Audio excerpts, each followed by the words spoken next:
Студентите извисија за студентскиот оброк, кој требаше веќе да биде исплатен, а се уште нема ниту одлука дали се прифатени апликациите. Студентите се разочарани, велат дека им доцне исплатата на средства кои им се неопходни во оваа криза и очекуваат да им се зголеми сумата на оброк со оглед на инфлацијата.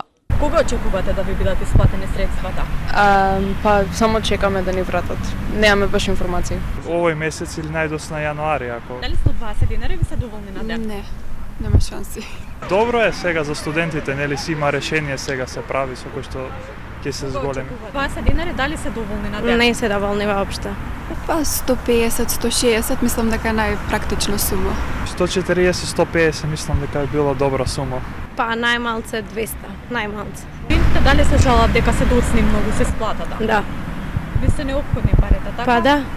Од Министерството за образование и наука вела дека конкурсот за апликации траел до 3 декември и им било потребно повеќе време да ги разгледаат податоците за секој студент кој аплицирал, а тие се во голем број.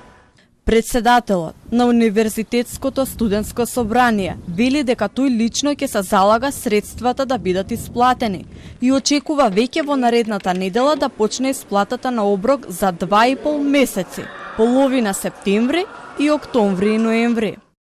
Примарната цел е никој да не биде иземен од мерката за студентски субвенциониран оброк. Така да мислам дека таа цел тогаш ја постигнавме. Сега активно ја еволуираме целата ситуација и постојано да кажам сме во контакт и мислам дека и баш поради тој притисок од наша страна се убрза и некои процеси со МОН околу исплата веќе на средствата следна недела.